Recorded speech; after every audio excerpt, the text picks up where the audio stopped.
जय सिया राम। मैं आज आपको श्रीमद् भागवत कथा सुनाने की कोशिश कर रहा हूँ। आज से आरंभ कर रहे हैं। हमारे बालाजी महाराज और मेरे ठाकुर जी विराज गए और इनको संपूर्ण भागवत कथा सुनाने का प्रयास करूँगा, आप लोग भी सुने श्रीमद् भागवत कथा में क्या लिखा हुआ है, ये आप तक पहुंचाने का प्रयास है। और ये ग्रंथ मेरे पिताजी के हाथ के हैं सभी,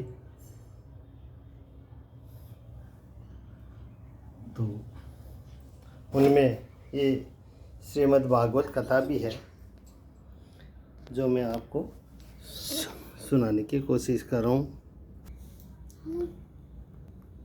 ये श्री भागवत कथा मेरे पिताजी के हाथ की है जो भाई साहब बम्बई से लेके आए थे। मैं आपको इसको संपूर्ण कथा सुना रहा हूँ। आप जैसे जैसे समय मिले सब सुनना। जय हो विष्णु भगवान की जय हो, पुरुषोत्तम श्री राम की जय हो। जय सिया राम। मैं आपको ये भागवत कथा सुना रहा हूँ। आप कृपया पूरी सुने और लोगों को सुनने के लिए प्रेरित भी करें। श्रीमद् भागवत में क्या लिखा है ये सब बातें आप तक पहुँचाने की कोशिश करता हूँ। इसमें 12 स्कंद है, यानी 12 स्कंद है इसमें, और ये पहला स्कंद से चालू करते हैं। श्री गणेशाय नमः। दोहा। गणपति गौरी गिरीश श्री कृष्ण चरण चितलाय, करत तिलक महात्म्य को कीजे आय सहाय। व्यास देव सुखदेव श्री सोनक सुत प्रणाम, बार बार कर प्रेम से कीजे पूर्ण काम। जिन जाते हुए के पीछे चलते चलते श्री व्यास जी महाराज विरह से व्याकुल होकर पुत्र पुत्र पुकारने लगे। वही वार्ता तन्मय हो जाने के कारण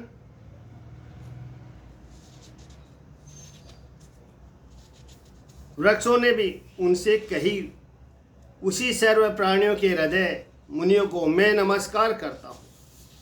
नेमी सारण्य क्षेत्र में बैठे हुए महाबुद्धिमान सूत जी को प्रणाम करके कथा रूपी अमृत स्वाद के रसिक शोक जी कहते भये। शोक जी बोले कि हे सर्व अज्ञान अंधकार नाशक कोटि सूर्य सम प्रकाशक, हे सुत हमारे श्रवण के आनंददायक रसायन रूप कथाओं को सार हमारे ऊपर अनुग्रह करके आप वर्णन कीजिए। श्री गणेशाय नमः। श्री सरस्वती नमः। श्री गुरुभ्यो नमः। ओम। किस रीति से भक्ति ज्ञान वैराग्य की प्राप्ति होती है? ज्ञान किस प्रकार से अधिक सार हमारे ऊपर अनुग्रह करके आप वर्णन। ज्ञान किस प्रकार से अधिक होता है और वैष्णव महात्मा पुरुष किस भांति से भाया मोह का परित्याग करते हैं। किस भांति से माया मोह का परित्याग करते हैं। इस महाघोर कलिकाल के आने से संसारी जीवों का चित्त असुर भाव को प्राप्त हो गया है। उसे क्लेश से ग्रसित जीवों का उद्धार करने के लिए क्या कर्म करना चाहिए? जो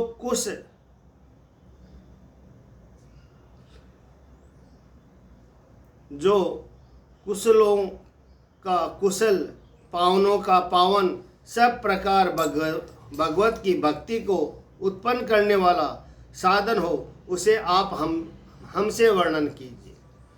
चिंतामणि संसार के सुख को सुरेंद्र स्वर्ग पर्यंत की पदवी को देता है और गुरु प्रसन्न होकर योगी पर दुर्लभ वैकुंठ गति को देता है। सूत जी बोले, हे शौनक मुनि, तुम लोगों के मन में अधिक स्नेह है, इसीलिए मैं पूर्ण विचार करके सर्व सिद्धांतों का सिद्धांत, संसार का भय नाशक, आनंद का प्रकाशक, भक्ति की बुद्धि करने वाला श्री कृष्ण चंद्र, आनंद कंद के संतोष का कारण मैं तुम्हारे सम्मुख वर्णन करता हूँ। आप लोग सावधान होकर सुनिए। जो लोग काल रूपी सर्प के मुख के ग्रास होने के त्रास का नाश करता खोजते हैं, उनके लिए यह श्रीमद् भागवत पुराण श्री सुखदेव जी महाराज ने राजा परीक्षित से कहा था। इससे अधिक मन का शुद्ध करने वाला और आनंददायक और कोई दूसरा उपाय नहीं है। अनेक जन्म के पुण्य का फल इकट्ठा होने से भागवतों की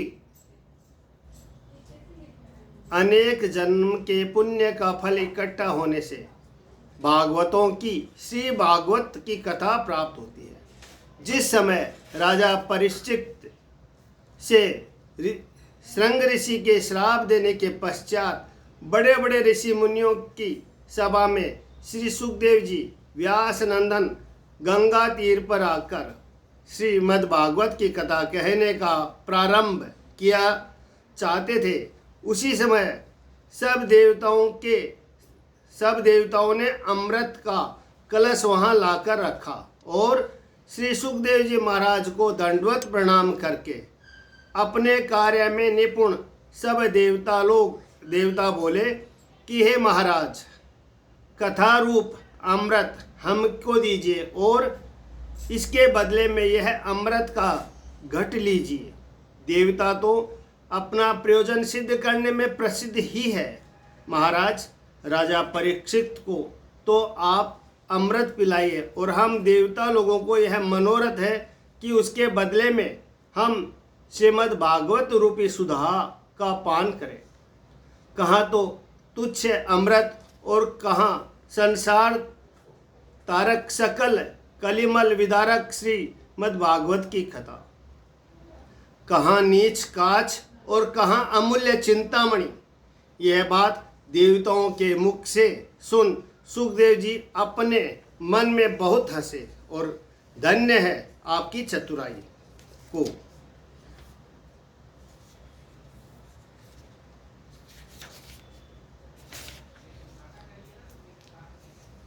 उनको अभक्त जानकर सदा संकट में सहाय भक्ति दायक देवताओं भी दुर्लभ श्रीमद् भागवत की कथा रूपी अमृत नहीं दिया।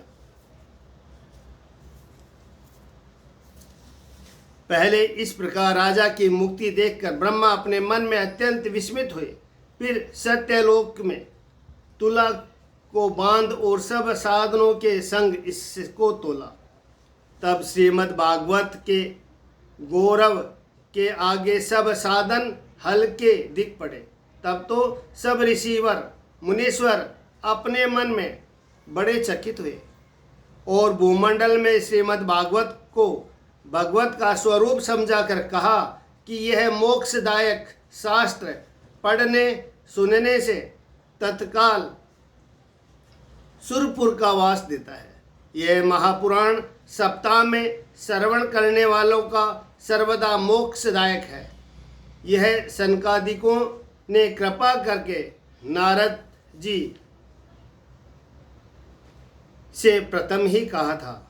यद्यपि यह कथा देव ऋषि ने ब्रह्मा जी से सुनी थी, परंतु समाप्त सप्ताह पारायण सुनने का विधान सनंत कुमार ने उनसे वर्णन किया। यह बात सुनकर शौनक जी बोले कि लोक में विग्रह कराने वाले नारद 2 घड़ी से अधिक एक स्थान में कभी भी नहीं रह सकते, फिर किस प्रकार स्थिर होकर प्रीतिपूर्वक सप्ताह पारायण की विधि सुनी और सनंत कुमार का और उनका समागम कहाँ हुआ। सूत जी बोले, तुम सावधान होकर सुनो, यह भक्ति युक्त मुक्तिदायक कथा है। मैं आपके सम्मुख वर्णन करता हूँ। जो कुछ मुझसे श्री सुखदेव जी महाराज ने अपना अंतरंग शिष्य समझकर कहा,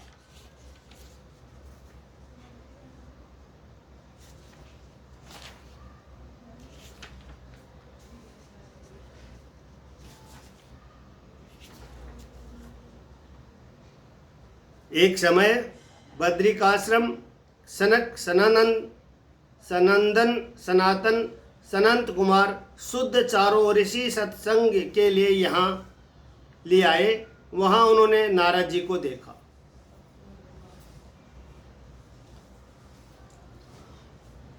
सनंत कुमार बोले कि हे नारद मुनि, तुम दीन कैसे हो रहे हो? ऐसी कौन सी चिंता है और कहाँ से आए थे और कहाँ इतनी शीघ्रता से जा रहे हो? इस समय तुम ऐसे शून्य चित्त जान पड़ते हो जैसे किसी का धन हर गया हो, अथवा अद्भुत चरित्र देखो। मुक्ति संग आपको यह बात अनुचित है, इसीलिए शोक का कारण वर्णन कीजिए। नारद जी ने चारों भाइयों से नमस्कार करके कहा कि हे महाभाग्य, मैं सब लोकों में उत्तम भूलोक को जाकर पुष्कर, प्रयाग, काशी, गोदावरी, गया को गया और हरिक्षेत्र, कुरुक्षेत्र, श्रीरंग, सेतुवंद आदि तीर्थों में घूमता फिरा, परंतु कहीं मन को संतोष करने वाली कोई कल्याणदायक बात देखने में नहीं आई। अधर्म के मित्र कलयुग ने सब संसार में ऐसा भ्रष्टाचार फैला रखा है कि सत्य, तप, सोच, दया का कहीं नाम नहीं रहा। केवल झूठ बोलने और उदर पोषण करने वाले रह गए हैं। इस प्रकार चित्त में अत्यंत चिंता है तथा उपद्रवी, आलसी, कुबुद्धि, मंदभागी है, सज्जन पाखंडी है, विरक्त, परिग्रह सहित स्त्रियां पतियों की आज्ञा नहीं मानती, उनसे अलग हो अपना व्यवहार करती है, सर्वत्र ग्रह में स्त्रियों की प्रभुता है, साले सम्मति दाता है, धन के लोभ से कन्या को बेच देते हैं, स्त्री पुरुषों में क्लेश रहता है। अर्थात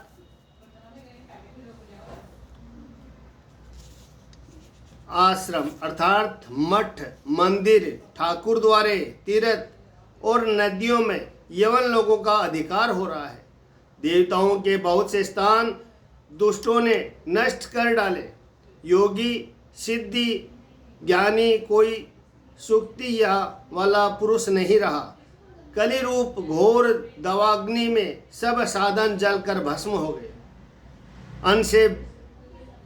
अन्न के बेचने वाले तो जनपद के मनुष्य, वेद बेचने वाले ब्राह्मण, भग बेचने वाली उल्टा स्त्रियां कलयुग में अनेक होगी। इस प्रकार कलयुग के अनेक दोष दुख देखता पृथ्वी में घूमता हुआ वृंदावन में यमुना के निकट गया, जहाँ श्री वृंदावन विहारी कृष्ण मुरारी ने अनेक प्रकार की अद्भुत लीला की थी।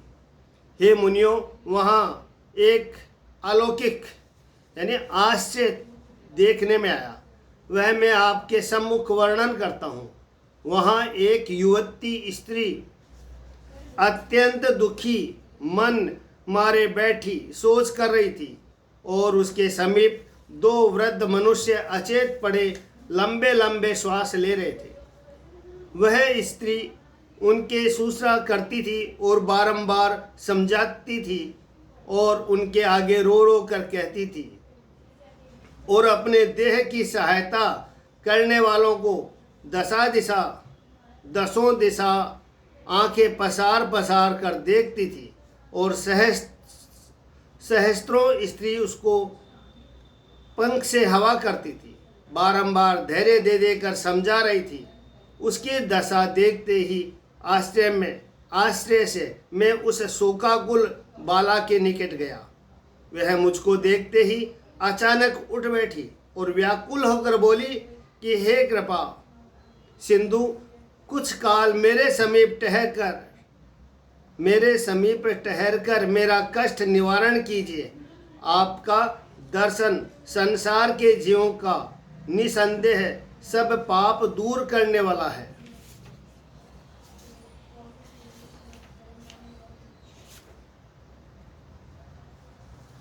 प्राय आपके अमृत रूपी वाक्यों से मेरे दुख की शांति हो जाएगी, क्योंकि जब कोई पूर्व जन्म का पूर्ण पुण्य उदय होता है तब आप साधुओं का दर्शन होता है। उसके मधुर वचन सुन मैंने उस स्त्री से पूछा कि हे देवी, तू कौन है? ये दोनों कौन है तथा ये कम लक्ष्मी स्त्रियां तुम्हारी कौन है? अपने दुख का विस्तार सहित वर्णन कर। बाला बोली कि हे भक्त वत्सल्य, मैं भक्ति हूँ और मेरा नाम सब संसार में विख्यात है, और यह दोनों ज्ञान और वैराग्य नाम के मेरे पुत्र हैं। कुसमय के प्रभाव से ये दोनों वृद्ध हो गए, अब कोई इनका आदर सत्कार करने वाला नहीं रहा। और ये जो स्त्रियां मेरे निकट बैठकर मेरा धैर्य बंधाती है, सो ये गंगा, यमुना, सरस्वती आदि की नदियां हैं। स्त्रियों का रूप धारण कर मेरी सेवा करने को आ गई है, परंतु देवताओं की सेवा करने से भी मेरा कल्याण नहीं होता है। हे तपोधन, इस समय मेरी दीनता की ओर ध्यान करके एक बात सुनो। मेरी कथा बहुत बड़ी है, उसको सुनकर आपको परमानंद प्राप्त होगा। प्रथम द्रविड़ देश में मेरा जन्म हुआ था और कर्नाटक देश में मेरी युवा अवस्था हुई। कुछ काल पर्यंत दक्षिण में रहकर गुजरात और महाराष्ट्र देश में पहुंची और उसी देश में वृद्ध हो गई। और महाघोर कलयुगी लोगों के पाखंडों से मेरा और मेरे पुत्रों का शरीर महादुर्बल हो गया। फिरते फिरते अब इस समय फिर वृंदावन में आने से मैं उसी भांति तरुण और सुंदर रूपवती हो गई हूँ, परंतु ये मेरे दोनों पुत्र परिश्रम के मारे दुखित और अचेत पड़े हैं। इस स्थान को छोड़ मैं देशांतर में जाती हूँ। अब ये दोनों वृद्ध हो गए। इस महादुख से मैं अत्यंत दुखी हूँ, क्योंकि मैं तरुण और मेरे पुत्र कैसे वृद्ध हो गए, इस बात की मुझे बड़ी लज्जा है। हम तीनों सदा एक संग रहते हैं, यह विपरीतता कैसी हुई? माता वृद्ध, पुत्र तरुण, यह बात तो योग्य है। यह महाविपरीत है कि माता तरुण और पुत्र वृद्ध, ऐसा कहीं नहीं होता देखा। इस कारण बड़े आश्रय पूर्वक अपने आत्मा को सोचती हूँ। अतः हे योगी महात्मन, आप कहिए इससे क्या कारण है? नारद जी बोले, हे निष्पापे, मैं अपने योग बल से तेरे सब वृत्तांत का विचार करता हूँ। तू अपने मन में दुख मत मान, परमेश्वर तेरा कल्याण करेंगे। सूत जी बोले कि क्षण मात्र में सब विचार कर नारद मुनि कहने लगे कि हे देवी, सावधान होकर सुन। इस समय महाघोर कलयुग वर्तमान है, इसीलिए सदाचारी योग मार्ग सत्य तप लुप्त हो गया और मनुष्यों का पाप करने से असुरों का सा स्वभाव हो गया। इस कलिकाल में सज्जन अत्यंत दुख पा रहे हैं। कपटी कुचाली प्रसन्न रहते हैं। जो ज्ञानी पुरुष धैर्य धारण करते हैं वे ही धीर और पंडित हैं। यह शेष जी को भार करने वाली पृथ्वी अब छूने और देखने के अयोग्य हो गई है, और प्रतिवर्ष क्रम से ऐसी ही होती जाती है। अब कहीं शुभ कर्म देखने में नहीं आता।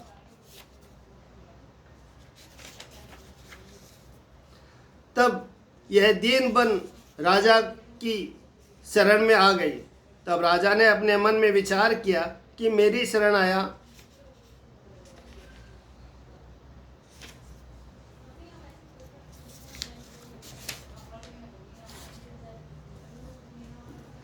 तब क्षमा करना, अब तुझको भी इस समय पुत्र सहित कोई नहीं देख सकता।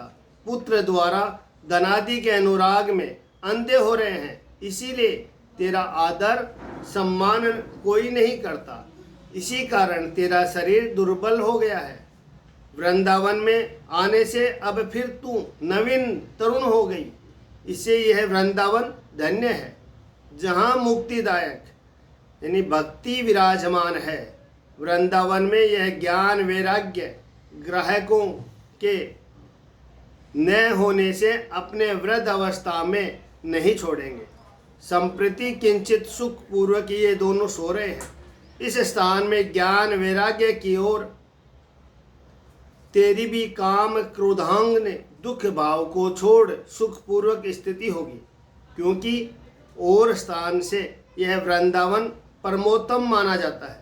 नारद जी की मनोहर वाणी सुन भक्ति बोली कि हे आनंद रूप, जब कलयुग ऐसा महापापी दुष्टात्मा है तो राजा परीक्षित ने उसको क्यों स्थापित किया? इसके प्रवृत्त होते ही सबका सारा बल कहाँ चला गया? और दया सिंधु भगवान श्री विष्णु इस पाप को कैसे देख सकते हैं? कृपा करके यह संदेह मेरा निवारण करो। तुम्हारी मनोहर वाणी से मेरा मन अत्यंत प्रसन्न है। नारद जी बोले कि हे बाले, जो तूने पूछा है तो सावधान होकर सुन। मैं तेरे सम्मुख समस्त कथा वर्णन करता हूँ, जिसके सुनने से तेरा सब दुख दूर हो जाएगा। जब भगवान श्री कृष्णचंद्र आनंद कंद वृंदावन विहारी भक्ति हितकारी पृथ्वी को छोड़कर अपने परम धाम को गए, उसी दिन से सब साधनों के बाधक कलयुग ने आकर संसार में प्रवेश किया। जब दिग्गज करते कलयुग का राजा परीक्षित ने देखा, उसी समय उसके मारने को उपस्थित हुए।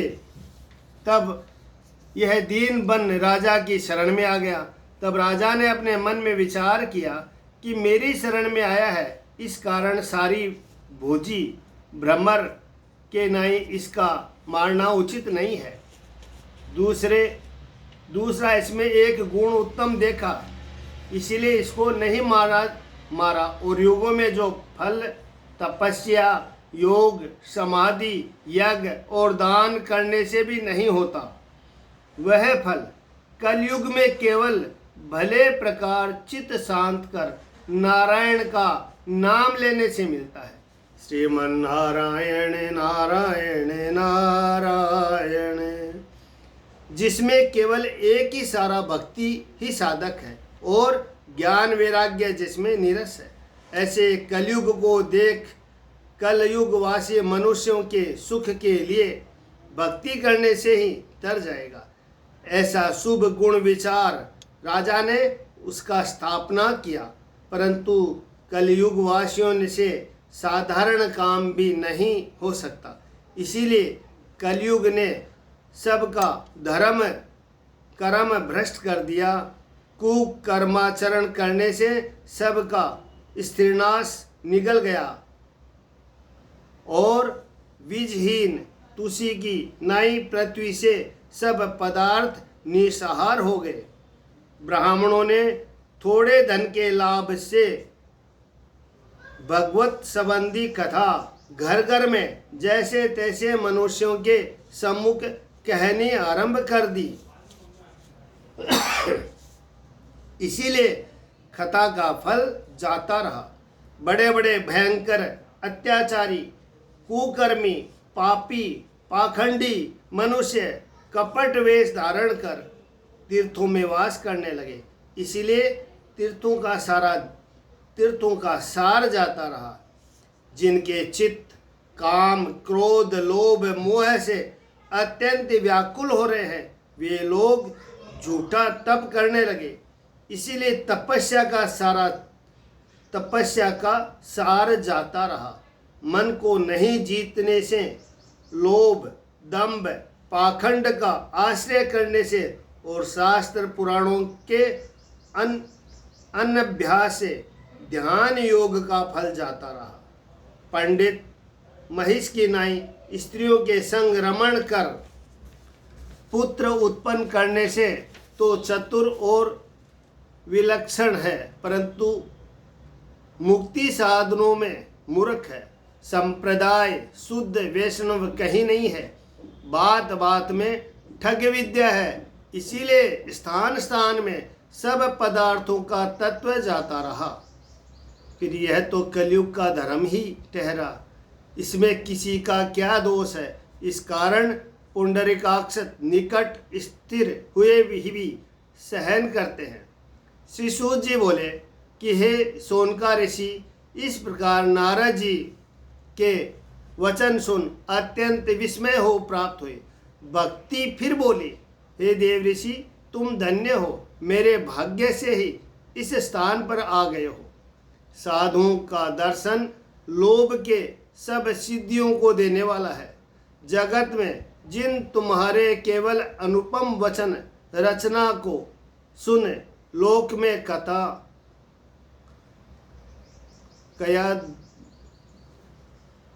कयादु के पुत्र प्रहलाद ने माया का त्याग और जिसकी कृपा से ध्रुव ने अचल पदवी पाई, सब क्षेमों के पात्र ब्रह्मा जी के पुत्र ऐसे नारद जी को मैं बारंबार नमस्कार करती हूँ।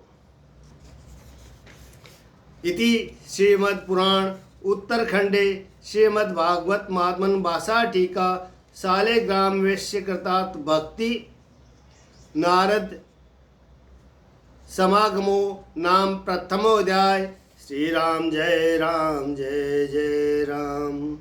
श्रीमन्नारायण नारायण नारायण, श्रीमन्नारायण नारायण नारायण। नारद जी बोले कि हे देवी, तू किसके लिए व्रत खेद करती है और क्यों इस प्रकार शोकाकुल हो रही है। श्रीमन्नारायण जगत हितकारी वृंदावन विहारी के चरणविंद का स्मरण करके जिसे तेरा सब संकट कट जाए। जिन श्री कृष्ण द्वारकाधीश ने कौरवों के महासंकट में द्रौपदी की सहायता की और उसकी लज्जा रखी, गो कुमारों को शंखचूड़ आदि से बचाया और गजेंद्र को ग्राह से छुड़ाया, वह वृंदावन विहारी वृंदावन से कहीं चले गए हैं और तू तो उनके प्राणों से भी अधिक प्यारी है, क्योंकि सब संसारी उनको भक्ति हितकारी कहकर पुकारते हैं।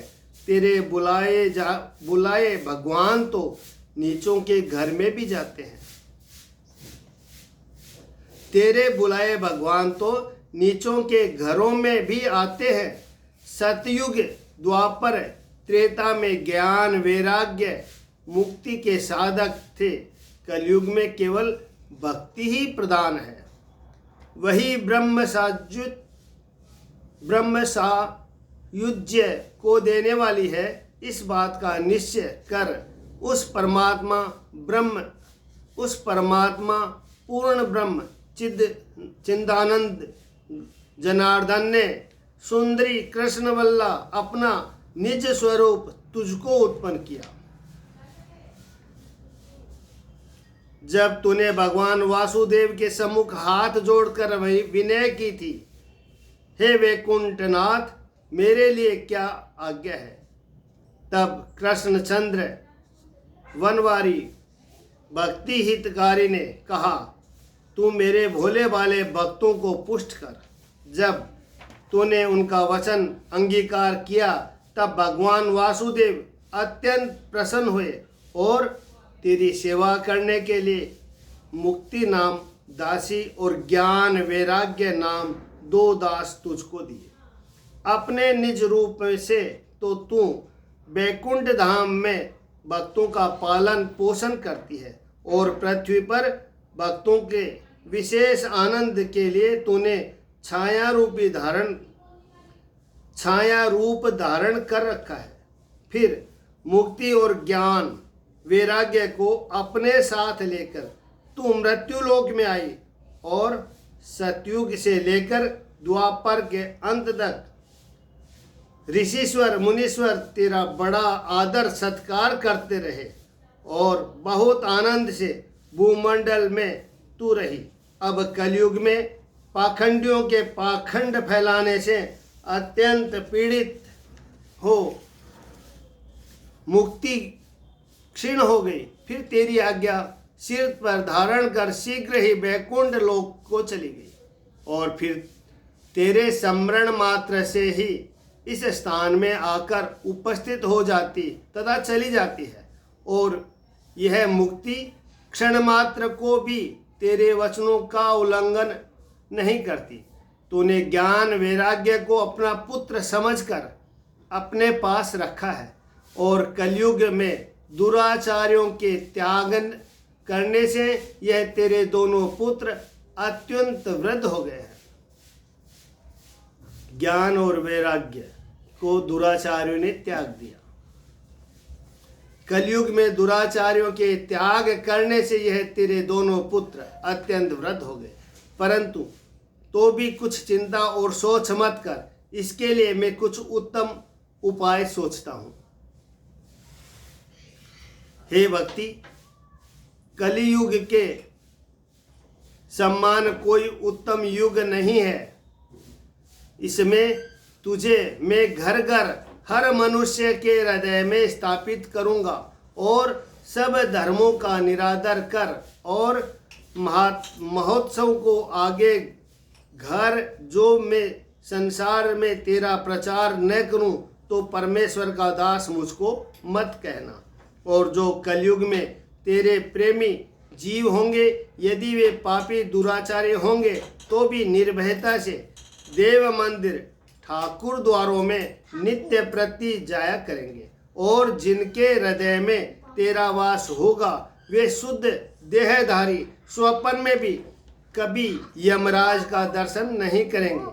तेरी कृपा से वैकुंठ लोक का ही वास उनको मिलेगा और तेरे मानने वाले महात्मा पुरुषों का भूत प्रेत पिशाच राक्षस असुर कोई भी हाथ नहीं पकड़ सकता। जप तप व्रत नियम दान पुण्य वेद ज्ञान कोई परमेश्वर को ऐसा वश में नहीं कर सकता जैसा कि त्रिलोकीनाथ को तू वश में कर सकती है। इससे गोपियों और द्विज पत्नियों को प्रमाण है द्विज पत्नियों का प्रमाण है।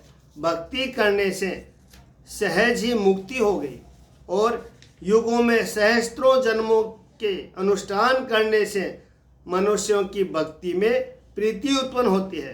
कलयुग में केवल भक्ति से ही भगवान भक्तवत्सल का दर्शन होता है। जो भक्ति का अथवा भक्त जनों का द्रोह करते हैं वे लोग त्रिलोकी में सदा दुखी रहते हैं। जैसे भक्ति की निंदा करने से दुर्वासा ऋषि बड़े दुखी हुए थे। तीर्थ व्रत योग यज्ञ जप तप ज्ञान वैराग्य कथालाभ से क्या है, एक भक्ति ही मुक्ति देने की बहुत है। सूत जी बोले, इस प्रकार नारद जी के मुख से अपनी प्रशंसा और महात्मा को सुनकर भक्ति सर्वांग पुष्ट संतुष्ट हो नारद जी के सम्मुख खड़ी होकर बोली कि हे देव ऋषि, तुम धन्य हो, तुम्हारी सदा मेरे में दृढ़ प्रीति है, सो मैं कभी त्याग न करूंगी, तुम्हारे चित्त में सदा रहूंगी। हे महात्मन, आपने मुझ पर कृपा करके मेरे सब बाधा क्षण मात्र में दूर कर दी और मुझको धैर्य बंधवाया। परंतु अभी मेरे पुत्रों को चैतन्यता नहीं प्राप्त हुई, अब तक अचेत पड़े हैं।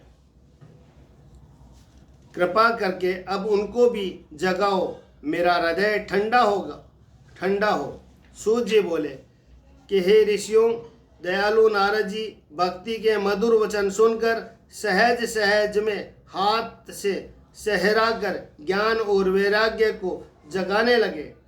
जब सहाराने ज्ञान वैराग्य न जागे तब कान के समीप मुख करके नारद जी ने उच्च स्वर में पुकारा, अरे ज्ञान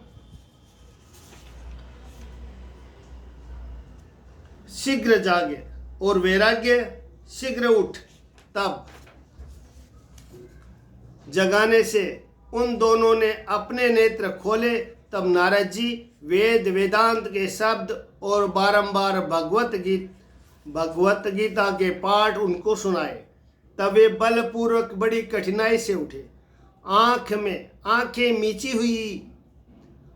मीची बड़े आलस्य से जम्भाई लेते हुए उनके बगल के समान श्वेत बाल हो रहे थे तथा सूखे काष्ठ के सदृश शरीर सूख गया था। भूख के मारे क्षीण होने के कारण वे फिर सो गए। जब उनकी यह दशा देखी तब नारद जी बहुत चिंता करने लगे। अब मैं कौन सा उपाय करूं? ये दोनों क्यों नहीं उठते? उनकी यह घोर निद्रा किस प्रकार जाएगी? इस बाती विचार करते करते नारद जी श्री गोविंद भगवान के चरणविंद को ध्यान करने लगे। जय हो गोविंद भगवान की जय।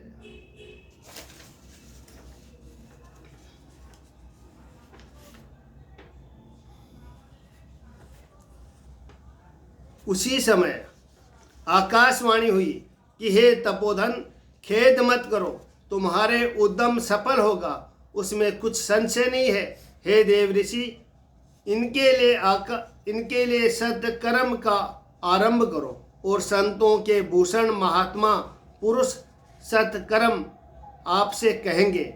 बिना सत्कर्म के ये नहीं जागेंगे।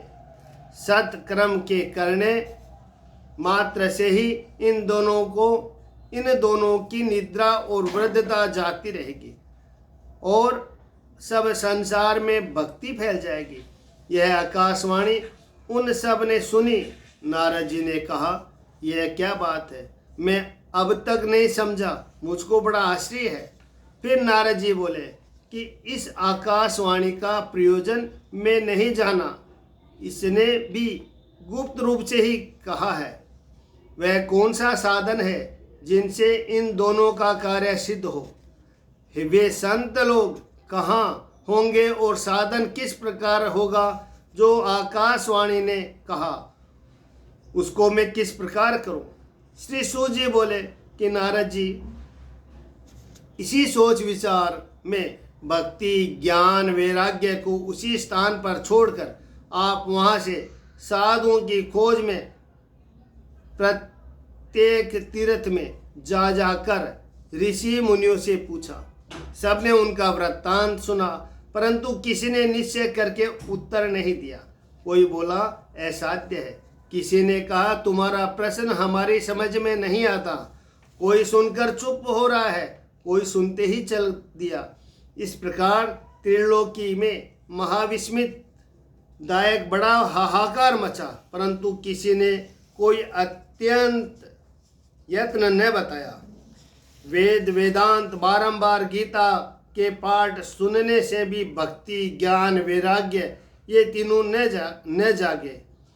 इससे अधिक कौन सा उपाय है? यह बात हर मनुष्य के कानों में कहने लगे और जहाँ जाओ वहाँ यही चर्चा थी। कोई कहता था कि हे भाई, नारद जी से योगी राज की बुद्धि में भी तो यह बात नहीं आई, तो और इतने मनुष्य इस बात को किस प्रकार कह सकता है? यह दुर्गम बात ऋषियों ने निश्चय करके नारद जी से कही। तब नारद मुनि चिंतातुर होकर बद्री का आश्रम में आए और यह अपने मन में निश्चय किया कि यह तप करूँगा। उसी समय सनकादिक मुनि कहीं से घूमते हुए नारद जी के सम्मुख आ गए, जिनकी कोटि सूर्य के समान कांति थी। देखकर मुनि श्रेष्ठ महाभाग भक्त भूषण नारद जी बोले कि हे मुनि सत्तम, इस समय बड़े भाग्य से आपका दर्शन हुआ है। हे कुमारों, मेरे ऊपर कृपा करके तुम शीघ्र कहो, क्योंकि तुम सब बुद्धिमान शास्त्रवेता योगीराज हो, सदा 5 वर्ष के बने रहते हो और सबसे पहले आप उत्पन्न हुए हो। सदा बैकुंठ में रहकर भगवान वासुदेव के गुणानुवाद गाते हो और भगवत लीला रूपी अमृत रस से मक्त केवल एक कथा मात्र से ही जीते हो। हरि शरणम अर्थात भगवान ही रक्षक है, परमात्मा की शरण हूँ, यही वचन आपके मुख से सदा निकलता है। इस कारण वृद्धपन आपको बाधा नहीं करता। पहले नारायण के जय विजय नाम 2 द्वारपाल आपके भ्रभंग मात्र से ही पृथ्वी पर गिरे और फिर आपकी कृपा से शीघ्र ही बैकुंठ को गए। कोई मेरे बड़े भाग्य का उदय है जो आपका दर्शन हुआ। आपसे दयालु को मुझे दीन पर दया करनी चाहिए, और जो कुछ आकाशवाणी ने कहा में यह क्या साधन है उसे आप कृपा करके मुझको बताओ, और कैसे उसका अनुष्ठान करना चाहिए उसे ही आप विस्तार पूर्वक मुझसे कहो। और भक्ति ज्ञान वैराग्य को किस प्रकार से सुख प्राप्त होगा और सब वर्णों में किस प्रकार से प्रेम पूर्वक उनका प्रचार और स्थापना होगा। सनंत कुमार बोले कि हे देव ऋषि, तुम इस शोक संताप को छोड़ो, कुछ चिंता मत करो, प्रसन्न हो। उसका उपाय सुख साध्य पहले से ही है। हे नारद, तुम धन्य हो, विरक्तों के शिरोमणि हो, श्री वृंदावन विहारी के दासों में तुम अग्रणी हो, भक्तों के भूषण हो, योग के मार्तंड हो। भक्ति के लिए परिश्रम करना यह आपके लिए कुछ विचित्र बात नहीं है। श्री कृष्ण के दासों का तो सदा भक्ति की स्थापना करनी उचित ही है। पूर्व काल में ऋषिश्वरों मुनीश्वरों संसार के धर्म कर्म के अनेक भाग प्रकट किए, परंतु वह सब श्रम साध्य है और स्वर्ग का फल देने वाले हैं। और जो बैकुंठ साधक पंथ है वह अत्यंत गुप्त है। इसके उपदेशक और मार्ग बताने वाले गुरु भाग्य से ही मिलते हैं। और जो पहले आकाशवाणी ने तुझको सत्कर्म का उपदेश किया उसे स्थिर चित्त करके सुनो। हम आपके सम्मुख कहते हैं, द्रव्यज्ञ, तपोयज्ञ, योग यज्ञ, स्वाध्याय, वेद का पढ़ना, ज्ञान यज्ञ, ये सब कर्म फल के स्वर्गाधिक देने वाले हैं। परंतु पंडितों ने सत्कर्म बताने वाला ज्ञान यज्ञ कहा है। वह ज्ञान यज्ञ श्रीमद् भागवत है, जिसे सुख देवादिक महात्माओं ने गाया है।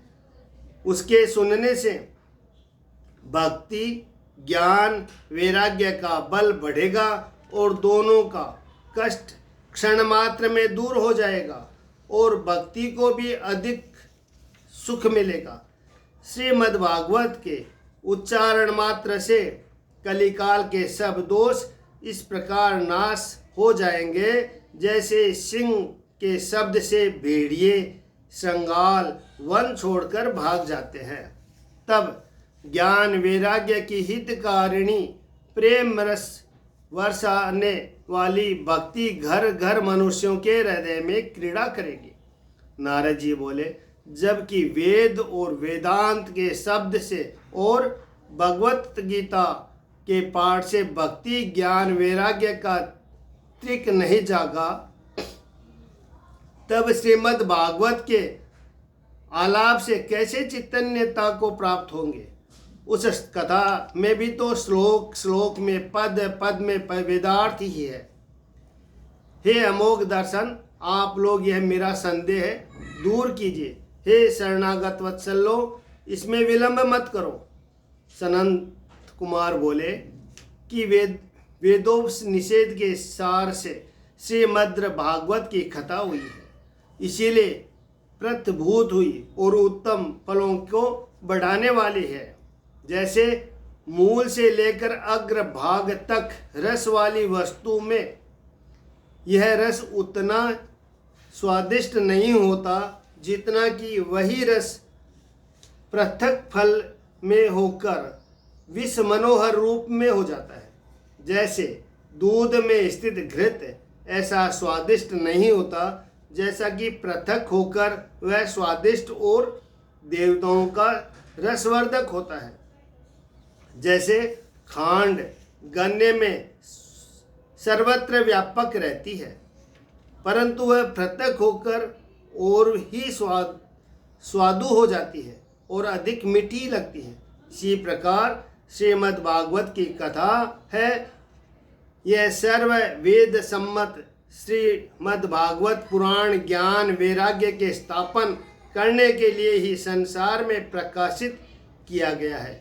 वेद वेदांत के पारगामी भगवत गीता के कर्ता श्री व्यास जी महाराज अज्ञान सागर में मोहित हो दुखों को प्राप्त हुए, तब अपने व्यास जी को धैर्य दिया और जो चतुः श्लोक भागवत जिसे श्री नारायण ने ब्रह्मा को उपदेश किया और ब्रह्मा जी ने तुमको पढ़ाया, वही चतुश्लोकी भागवत अपने व्यास जी को सुनाया, जिसके श्रवण मात्र से तत्काल व्यास जी का दुख दूर हो गया। फिर तुमको इसमें क्या संदेह है और क्यों यह संशय तुमको प्राप्त हुआ जो बार बार प्रश्न करते हो? उसी भागवत के 4 श्लोकों को व्यास जी ने विस्तार पूर्वक रचकर अपने पुत्र श्री सुखदेव जी को सुनाओ अपने पुत्र श्री सुखदेव जी को पढ़ाया। अब उसी संकटहारी आनंदकारी शोक नाशक सुख प्रकाशक श्रीमद् भागवत का पाठ साधन सहित ज्ञान वैराग्य को सुनाओ। नारद जी बोले कि जिसका दर्शन अशुभ कर्मों का दूर करने वाला और संसार के दुखियों के दुख दूर करने वाला कल्याणकारी और संतापहारी है, संपूर्ण शेष जी के मुखों से गाई हुई कथा के रसिक जनों के प्रेम में से प्रकाश करने के लिए भगवान की मैं शरण में हूँ। जब बहुत जन्म के भाग्य उदय होने से मनुष्य को महात्माओं के सत्संग की प्राप्ति होती है, तब अज्ञानकृत मोह मद के अंधकार का नाश होकर ज्ञान वैराग्य का उदय होता है। इति श्रीमद् पुराण उत्तराखंडे श्रीमद् भागवत महात्म्ये भाषा टीका काया शालाग्राम वैश्य कृत सनंत कुमार नारद मुनि संवाद नाम द्वितीय अध्याय। श्रीमन्नारायण नारायण नारायण श्रीमन्नारायण नारायण